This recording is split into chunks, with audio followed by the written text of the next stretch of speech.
What's up everybody, and welcome back to another game review on Lethal Games. Things have been kind of hectic lately for me, and I apologize for the delay. But today we're taking a look at the highly anticipated comedy RPG, South Park: The Fractured But Whole. This is the second title in South Park's venture into the gaming industry, coming off the heels of the 2014 Stick of Truth. With the original game's success, can South Park: The Fractured But Whole hold its own and live up to the South Park name? Let's find out. If you're familiar with South Park, then the graphical style won't surprise you at all. It features the same simple cardboard cutout style graphics with straightforward shapes and textures as the show. Although it's overly simple, it does have its advantages because it allows for the seamless transition between play and scripted cutscenes, making this feel like a 20-hour interactive episode of South Park. Add in the fact that you'll find the same actors for all the characters, and you'll have an experience that is very familiar to the fans of the franchise. The basic cartoon visuals also mean that the game should run really well on most systems, so that's a plus. However, if you didn't like South Park's art style to begin with, then there isn't anything here to sway your opinion. They do sprinkle in some extra effects, especially for the combat skills, but that's about it. The meat of the game is definitely the story and the writing, because after all, this is an RPG. Though you absolutely do not need to play the first game to get into the Fractured But Whole, there's a short intro sequence that transitions the story from the end of the first game to this one. Stick of Truth took on the veil of a traditional fantasy RPG, taking much inspiration from games like Skyrim, but all that is shed at the beginning of the game in favor of a more modern superhero-themed plot. You'll find many superhero tropes here, and they even directly reference Marvel and DC comics throughout the game. But before we get into dissecting some of the plot lines in the game, we do need to talk a little bit about South Park's writing and themes in general.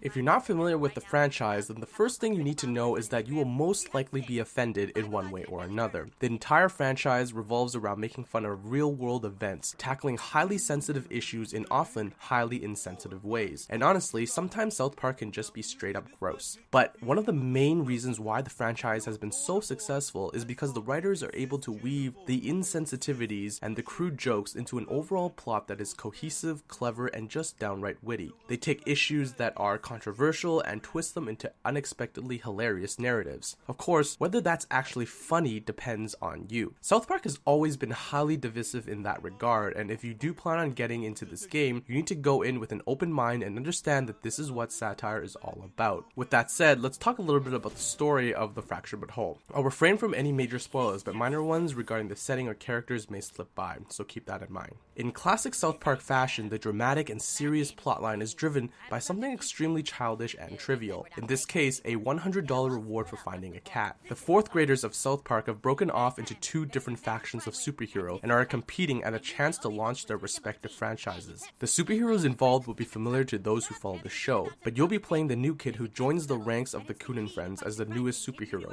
Buttlord. But unlike the other kids who are playing a sophisticated game of pretend, you actually have real superpowers, and perhaps that's related to something more sinister underneath. The story starts off very slow. Ubisoft decided to take their time to introduce players to their new systems and mechanics, and drags on the beginning portion of the game for way too long in my opinion. This was the single biggest issue I have with the game, because nothing of significant substance occurs in the first few hours of play, and it just feels like a giant tutorial. If you're someone with little patience or gets bored easily, this game is not going to grab your attention right away. Because of this pacing issue, I think it gives off a pretty poor first impression to a lot of players. While you wait for the story to pick up, you'll be introduced to different places, different characters across the town, and deal with gender, racial, and social equality issues. Fortunately, once you get past the hump, the story does pick up and it does get interesting. The game is very much focused around the main plotline with very little to sway you out of your path. It's a mixture of superhero cliches, South Park twists, and moments that'll blur the line between the children's imagination and reality. Yes, the story is slow to start, but it does pick up and get pretty good midway through. However, I did find the ending of the game a bit too rushed and honestly a little bit unsatisfying. Again, this comes back to an issue with pacing. The build up to the climactic moments were not impactful enough, and when the ending came, it felt lackluster. Unfortunately, there isn't much more I can talk about without going into the specifics and spoiling the story, but those are my personal opinions of the plot coming from someone who is actually a fan of the show.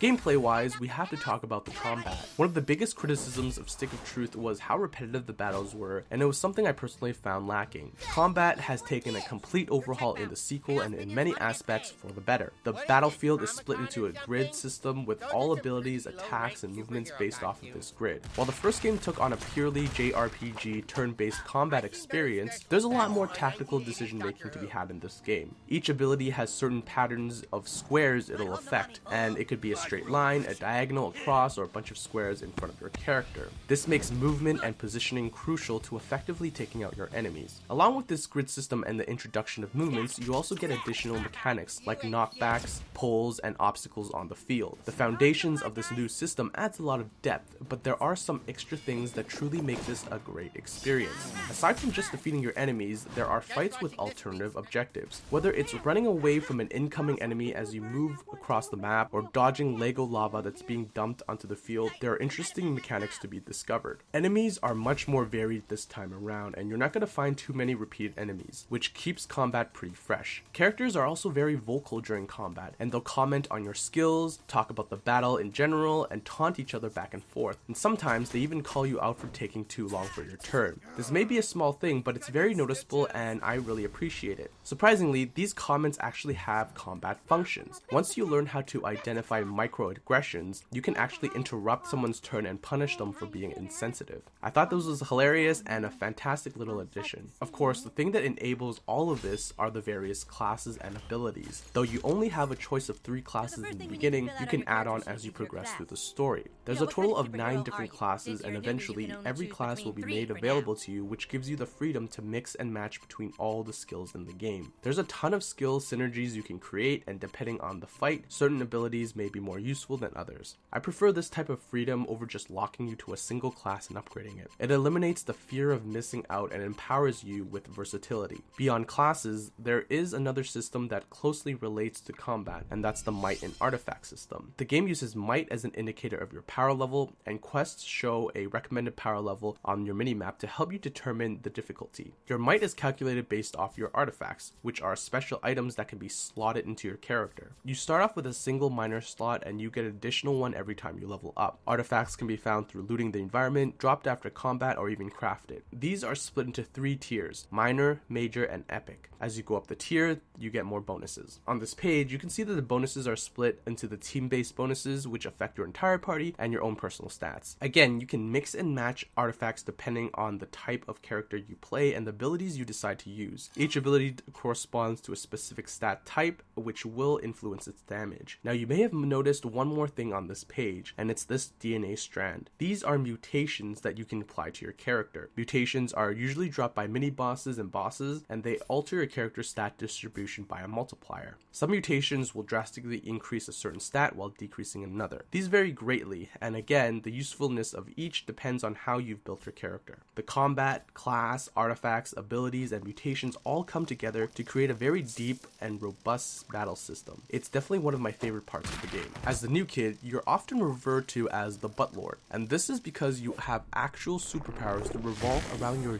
uniquely potent farts. Thanks to these gas-powered abilities, you gain a lot of utility both inside and outside of combat that make the roleplay more cohesive. Your farts have the ability to pause and rewind time, which can be applied to a bunch of different situations. Outside of combat, it's mainly used to solve puzzles in interesting ways. As you unlock more of your superhero friends, you can call upon them to combine your powers with theirs and produce a number of different puzzle-solving mechanics. Though I found these abilities to be pretty cool and interesting, the puzzles themselves are mostly simple and easy to solve. During combat, you can use farts to skip an enemy's turn or even gain a couple of seconds to freely attack your opponent. It's another bonus ability that can help you out in tight situations, and again, adds even more depth to the battle system. Though I really enjoyed the fighting system, there are a few issues I have with the game. Obviously, the biggest one was the pacing of the story that I mentioned earlier, but there are some others. The first game was developed by Obsidian Studios, but this iteration of the franchise was developed by Ubisoft, and there are certain things that show. Ubisoft tends to love their collection type achievements, and there's just a ton of it packed into this game. These achievements range from collecting anime drawings to using every toilet in the game. You get achievement ranks for killing a certain amount of a specific enemy type or collecting a certain number of items, and they integrate all this into your character sheet and hero ranking system. Getting these achievements gives you experience points towards your hero ranks, and though it's not the primary way of getting EXP, it does contribute to a significant portion of it.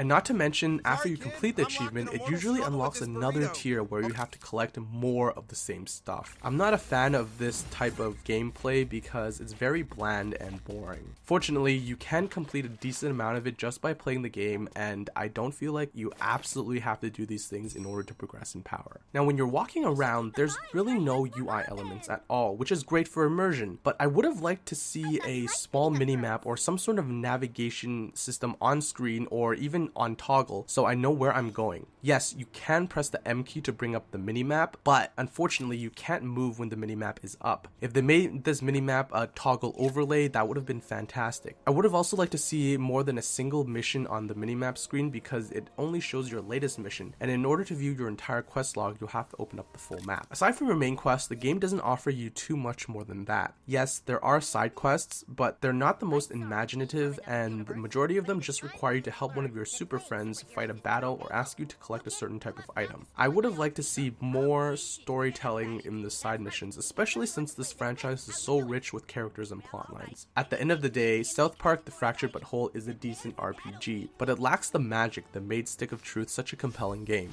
The writing was pretty average, with moments of South Park genius sprinkled in here and there, but I expected much more. The pacing issues made it difficult for me to get into the game, and I had to force myself through the early parts of the game until things got more interesting. The only thing that kept me going near the beginning was the fantastic combat system and some decent jokes here and there. Compared to Stick of Truth, things felt a lot more toned down in terms of how aggressive they approached the jokes and scenes. Perhaps it's because they switched developers, or maybe the writers just missed their mark this time around. Don't get me wrong though, this is still a pretty solid RPG, but Stick of Truth just set the bar so high, and it's difficult to follow up. With that said, South Park fans would not be disappointed in this game. It's got the same characters you love, doing what you expect them to do, just more of it. It's an interactive South Park experience packaged in a decent RPG, but if you're someone who wants a game that grabs your attention right from the start, or you're someone who just doesn't appreciate the South Park humor, then go ahead and take a pass on this one. This isn't an RPG that RPG fans need to play, and frankly there are better options out there right now. Thank you guys so much for tuning in, and I hope you found my review helpful. Again, I apologize for the delay, and hopefully I'll be able to get more videos up regularly going forward. You can always follow me on Twitter for channel updates, game news, and deals. I've got more things planned for this channel in the future, so hit that subscribe button so you don't miss out. That's all from me, and I'll catch you guys in the next one.